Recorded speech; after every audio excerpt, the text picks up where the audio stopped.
महाराष्ट्र शासनाच्या ई चलनच्या विरोधामध्ये महाराष्ट्र ट्रान्सपोर्ट कमिटीच्या वतीने 5 तारखेपासून पूर्ण महाराष्ट्रभर खाजगी बसेस असतील, माल वाहतूक करणाऱ्या गाड्या असतील, ह्यापूर्वी पण कमीत कमी 5 ते 6 वेळेस माननीय परिवहन मंत्री असतील, विविध प्रकारचे कमिशनर असतील, परिवहन विभागाचे कमिशनर असतील, असे आजपर्यंत कमीत कमी 10 बैठकी होऊनही फक्त आश्वासनाच्या पलीकडे वाहतूकदाराला काही भेटलेलं नाहीये। ह्याच्या निषेधार्थ म्हणून 5 मार्च पासून सर्व बसेस, सर्व माल वाहतूक करणाऱ्या गाड्या ह्या बेमुदत बंद करण्यात येणार आहेत। काय प्रॉब्लेम काय नेमका? अगोदरच्या काळामध्ये जसं जिजी आकार लावला जायचा त्याप्रमाणेच ह्या वेळेसच्या शासनाचा ई चलन म्हणजे हा एक प्रकारचा वाहनधारकावर लावलेला जिजी आकार आहे। कधी कधी तर असं होतंय की पोलीस प्रशासन असतील किंवा परिवहन विभागाचे अधिकारी असतील, हे कधी पाठीमागून फोटो काढून ई चलन टाकतात, ह्याचा पत्ताही वाहन मालकाला नसतो। त्याच्यानंतर कधी 1 महिन्याने, कधी 2 महिन्याने, कधी 3 महिन्याने नोटीस येते।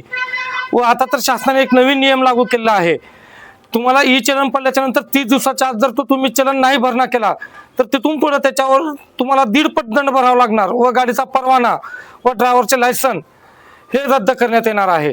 हा एक प्रकारचा वाहनधारकावर लावलेला जिजी आकार आहे, तो रद्द करण्यात यावा यासाठी 5 मार्च पासून सर्व वाहतूकदार संघटनांची मिळून एक आम्ही कमिटी बनवलेली आहे, महाराष्ट्र ट्रान्सपोर्ट कमिटी, यांच्या वतीनं हा राज्यव्यापी संप पुकारण्यात आलेला आहे।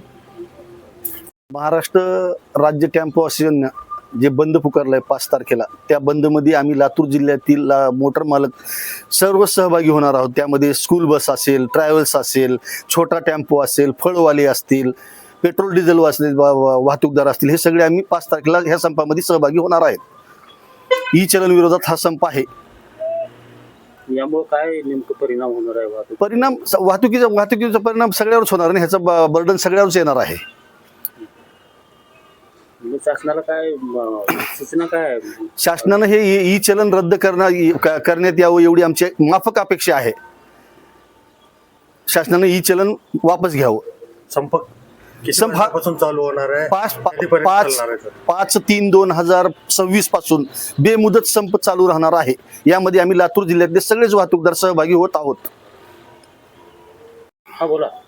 महाराष्ट्र राज्यामधील ट्रान्सपोर्ट असोसिएशन यांनी 5 तारखेपासून जो संप पुकारलेला आहे, याच्या पाठीमागचं कारण असं आहे, ज्या देशाची दळणवळण यंत्रणा ज्या वाहनावर अवलंबून असते, त्याच दळणवळण यंत्रणेवर शासनाचा जो ई चलनाचा जो प्रकार लागू करण्यात आलेला आहे, हा कुठंतरी अन्यायकारक, वाहनधारकावर अन्यायकारक होणार असल्यामुळे शासनाला जाग यावं आणि टोटल राज्यातल्या सर्वांना लक्षात यावं की बाबा यांच्या संपामुळे काय परिणाम होतात।